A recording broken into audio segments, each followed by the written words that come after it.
building the ultimate reloading bench setup right now on Pirate Firearms and Reloading.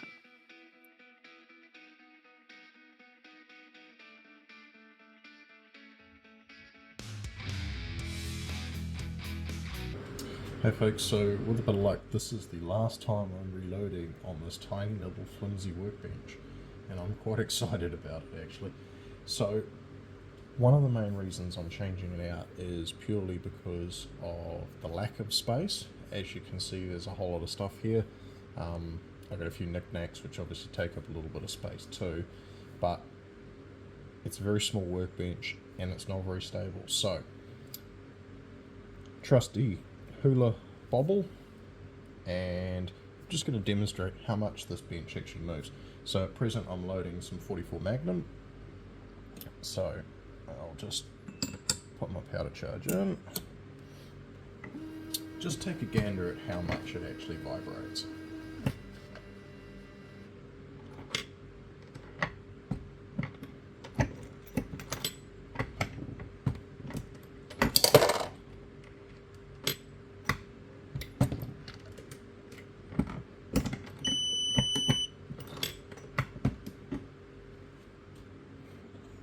Right, so as you can see, it's not great.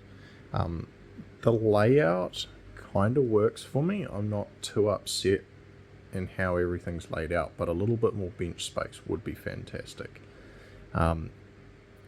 This is quite a cheaply constructed workbench, as you can see here, and so this is why it has quite a lot of movement. I have increased the work surface to 18mm ply, which is good. It allows me to obviously secure the press. This is the other thing I've got to get fixed, really. A couple of blocks of timber and a whole lot of big wood screws through it. Not the best setup. It's good because it's given me an indication of how high I truly want my press mounted, but I think that's definitely due for an upgrade too. Things that will be sort of staying as I move to the new workbench: definitely the reloading screen. That is a huge help to have my data sitting right there for me. Lights hidden up under the bench will stay, and knickknacks will stay. I quite like those. I also have this little shelf here up on the top which just gets full of so many bits and pieces, so that's got to go. Now the other thing that really annoys me is under the workbench. Just as much of a disaster. So over here I've got my two other presses. I've got a Lee Load-All for shotgun for 12 gauge, and obviously in the back there I've got my single stage. Oven for powder coating just there. Extra boxes, bits and pieces, cases, sieve for the case tumbler. The tumbler's out at the moment being used, and it just collects garbage, but it also collects dust. My workshop here I use for a lot more than just reloading. I do woodworking, metalwork, all sorts of things out here, and the dust goes for a mile. So the new one, I'll probably look at some form of a cover as well. So I'll try and take you through a bit of the process of replacing this workbench. I'm not going to bore you with assembling a new workbench and all that, but I'm just going to show you the difference. Spending a little bit of extra money or building something yourself really sturdy makes a huge difference to your reloading operation.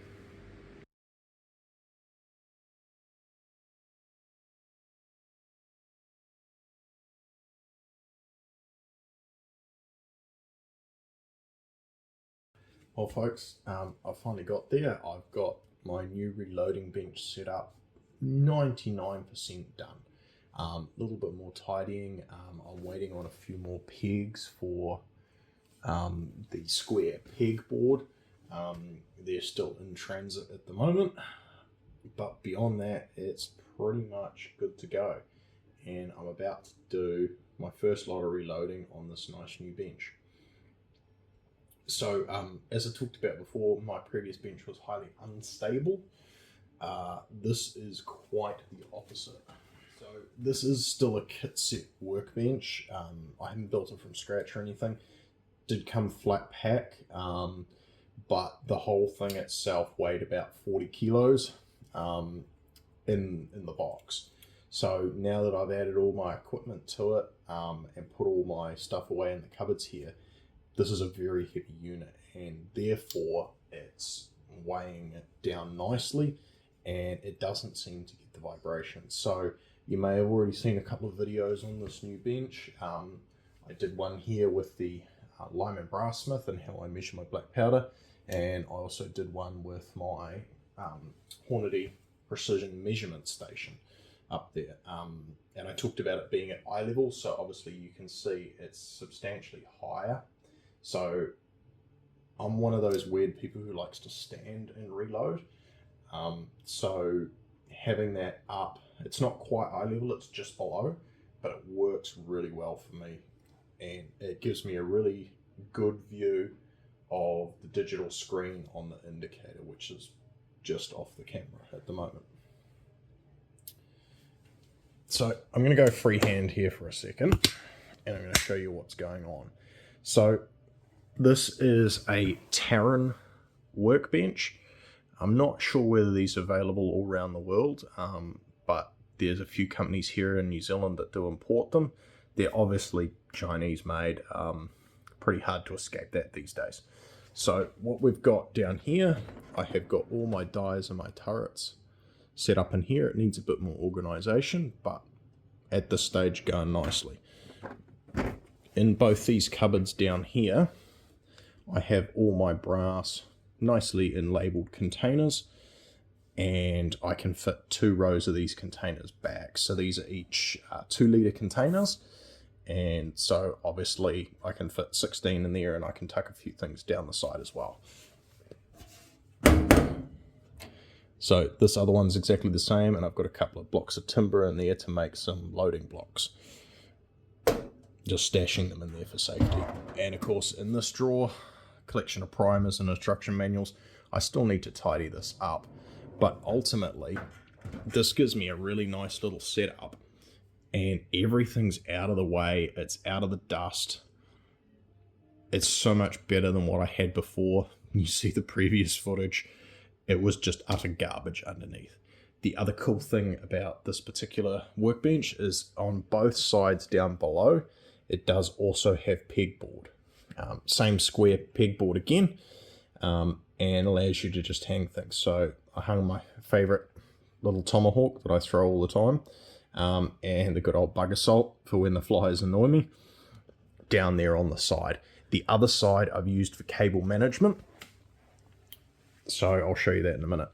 I've gone with the inline fabrication flush mount. I'm going to do a separate video on the inline fabrication stuff, but I'll explain why I have done this recessed back. You're actually supposed to have these sticking out. I'll get to that in the video.